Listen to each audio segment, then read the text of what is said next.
আগের থেকে অনেকটা ঠান্ডা কিন্তু কমেছে, তবু ওই সকাল সকাল ঘুম থেকে উঠে 7টার সময় স্নান করা খুবই কিন্তু ঠান্ডা লাগে। তো যতদিন ঠাকুরপালি চলবে কিছু করার নেই, তো করতেই হবে। তো যাই হোক, বড়মশাই আগের দিন অর্ধেকটা পাকা পেঁপে এনেছিল, তো সেটাই আমি তুলে রেখেছিলাম ভগবানকে দেওয়ার জন্য। আর আজকে পেকে গেছে, ফলটাকে আমি না করে নিয়ে এসে এদিকে। Hi, good morning Radhe Radhe বন্ধুরা, কেমন আছে সবাই? আশা করছি সবাই ভালো আছে আর আমিও ভালো আছি। তো ঠাকুর ঘরে চলে এলাম, ঠাকুর ঘরে এসে ফলটা আমি না করে নিয়েছি, এখন পুজো করব। আর এখন বাজে সকাল 8টা, এখন থেকে আমি ব্লগটা শুরু করলাম এই ঠাকুর ঘর থেকেই।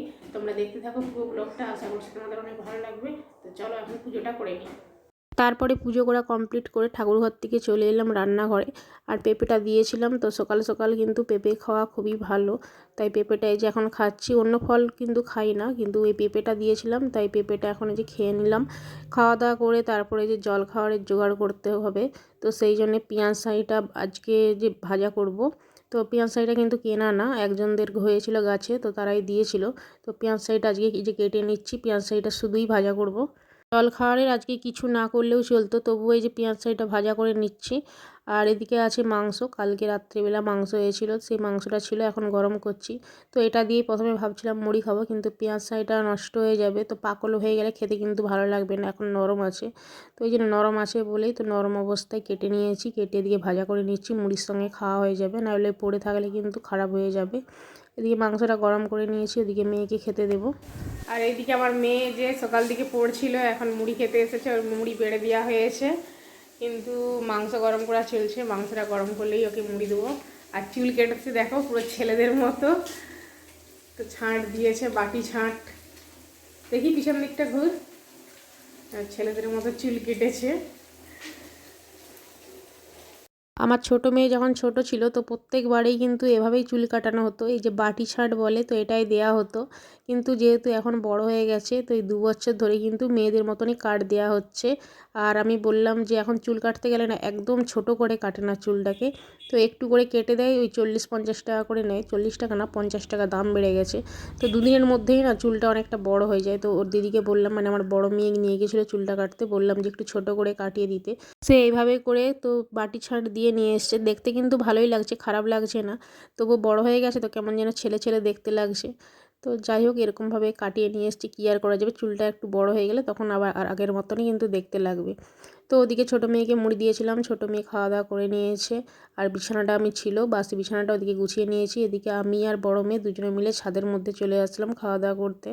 পেঁয়াজ শাঁই নিয়েছি আর এদিকে মাংস নিয়েছি, ছোটো মেয়ে তো পেঁয়াজ শাঁই নেয়নি, তো এমনি মাংস দিয়ে মুড়ি খেয়েছে। তারপরে একটা মাংসের পা ছিল, ও বলল যে মুড়িটা খেয়ে নিয়েছিল নিচে, তো রোদে এসে আমরা খাচ্ছি দেখে ও আবার পাটা নিয়ে এসে রোদে বসে বসে খাচ্ছে। বড় মেয়ে স্কুলে যাবে, ছোটো মেয়ে যাবে না, ছোটো মেয়ের স্কুল আছে, তবুও কিন্তু ওর 1টা থেকে পড়াবে, সেই জন্য ওকে যেতে বারণ করেছে। এখন দুপুর 12:30 বাজে, আবার একবার স্নান করে আসলাম, সারাদিনে আজকে 2বার স্নান করা হয়ে গেল। তো এখন সাবান শ্যাম্পু করে স্নান করে চলে আসলাম, এখন রান্নাবান্না করিনি, রান্নাবান্না করবো, তারপরে মেয়েকে স্নান করাবো, রান্নাবান্নাটা করে নিই। রান্নাবান্না বলতে আজকে সেরকম কিছু করব না, এই যে ভাত বসিয়েছি, আলু ভাতে দিয়েছি আর টমেটো ভাতে দিলাম। তো আলু টমেটো ভাতে কিন্তু ভাত হয়েছে আজকে, অন্য কিছু হবে না, আজকে করব না। কারণ বড় মেয়ে খাবে স্কুলে, ওর আজকে প্রীতিভোজ আছে, সরস্বতী পূজার পরে যে প্রীতিভোজটা হয়, তো প্রীতিভোজ হবে, সেখানেও খাবে। আর ছোটো মেয়ে আমি দুজনে খাবো। ছোটো মেয়ের আজকে স্কুল ছিল কিন্তু ও যায়নি আজকে, একটা বললাম না বেলা 1টা থেকে পড়াবে, টিউশন পড়াবে, ওর ম্যাম কোথায় যাবে, সেই জন্য ওকে আজকে স্কুল যেতে বারণ করেছিল, সেই জন্য ও বাড়িতেই আছে। সেই জন্যে মেয়ে আর আমি দুজনে খাবো। এদিকে মাংস ছিল আর এদিকে আলু সিদ্ধ ভাত করলাম। তো এদিকে মেয়েকে খাইয়ে দিলাম, কারণ ও খেতে যা দেরি করে, ওর টিউশনে যাওয়ার টাইম হয়ে গিয়েছিল, ওকে খাইয়ে দিলাম বলে তাড়াতাড়ি খাওয়া দাওয়া করে তবে যেতে পারছে, নাহলে কিন্তু সেই 1:30 বাজিয়ে দিত, 1টার দিকে টিউশন। তারপর ওদিকে মেয়েকে খাইয়ে দিলাম, মেয়ে তো টিউশন চলে গেল। এদিকে অল্প কটা ভাত, দুজনের একদম অল্প ভাত, ভাতটা ঠান্ডা হয়ে যাবে। তো ভাবলাম যে আমি এখন খেয়ে নিই, ভাতটা ঠান্ডা হয়ে গেলে তখন কিন্তু আর খেতে ইচ্ছে করবে না। আর খাওয়া দাওয়া এখন করে নিচ্ছি, চুলটাও খোলা হয়নি আর ওদিকে জামা কাপড়গুলোও কিন্তু কিছু মেলা হয়নি। তো খাওয়া দাওয়া করে তারপরে এখন চলে এলাম এই যে ছাদে জামা কাপড়গুলো মিলতে। আর চুলটা যেহেতু একদম ভিজা, তাই চুলটাকে ঝেড়ে নিয়ে জামা কাপড়গুলো মিলে দিচ্ছি। তো অনেক জামা কাপড় ছিল কাচার, বড়মশাই তো চলে গেছে কলকাতা, তো 1 গামলি জামা কাপড় ছিল। সকালবেলা যদি এইসব কাজগুলো করতে যেতাম না, তখন ঠাকুরঘরে স্নান করে উঠতে ঠাকুরঘরে অনেকটাই দেরি হতো, প্রায় এসব কাজ করতে না 1 ঘন্টা লেগে যায়।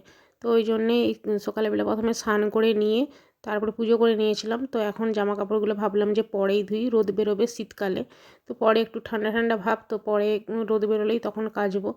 তাই বেলার দিক করে জামা কাপড়গুলো কেচে ধুলাম, তারপরে এদিকে স্নান করলাম। আর আজকে শ্যাম্পু করলাম, সাবানে শ্যাম্পু করলাম, কারণ কয়েকদিন ধরে এসে সকাল সকালে স্নান করে নিচ্ছি, তখন এই সকালে বেলায় না স্নান করতে একদমই মানে শ্যাম্পু করতে একদমই ইচ্ছে করে না।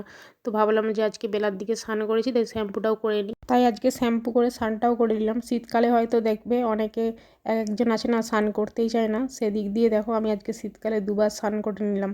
পরিস্থিতির চাপে বলো, সংসারের কাজের চাপেই বলো না কেন, দুবার আজকে স্নান করে নিয়েছি। তো ঠান্ডা লাগবে কি না জানি না, কিন্তু কিছু করার নেই, দুবার আজকে স্নান করতেই হলো। তো যাই হোক, এদিকে আমার জামা কাপড় মিলা কমপ্লিট। তারপর নিচে চলে এলাম, আর নিচে এসে রেডি হয়ে সোজা চলে এলাম ব্যাংকে, কারণ আমার আর মেয়ের দুজনের ব্যাংকের কাজ ছিল। এসে দেখলাম যে ব্যাংক বন্ধ, তো ভাবছিলাম যে বাড়ি চলে যাব, তো মেয়ে তো বলছিল চলো বাড়ি চলে যাব। এখানে একজন মহিলাকে জিজ্ঞেস করলাম, সে তো বলল যে আজকে সকাল থেকে ব্যাংক খোলেনি, আজকে বন্ধ। কিন্তু এইখানে যে একজন লোক দাঁড়িয়েছিল তাকে আবার পরে জিজ্ঞেস করলাম, সে বলল 5 মিনিট পরে খুলবে, 3টার দিক থেকে। তো সেই জন্য দাঁড়িয়েছিলাম, দাঁড়িয়ে দাঁড়িয়ে অপেক্ষা করছিলাম। তারপরে এদিকে ব্যাংক খুললো, আমাদের কাজ মিটালাম, তারপরে এসেছিলাম বাড়ি। আর বাড়ি এসে দেখো বাড়ির সামনে দিয়ে একটা ফুচকাওয়ালা গিয়েছিল। সেই ফুচকাওয়ালাটাকে দেখে আমার ছোটো মেয়ের তো কী বায়না, তার কাছ থেকে ফুচকা খাবে। তো ওকে আবার টাকা দিলাম, ও গিয়ে সেখান থেকে খেয়ে আসলো। আর বড় মেয়ে আর আমার জন্যে মানে দুজনের জন্যে নিয়ে আসছিল। তো এসে আমরা দুজনে মিলে ফুচকা খেলাম।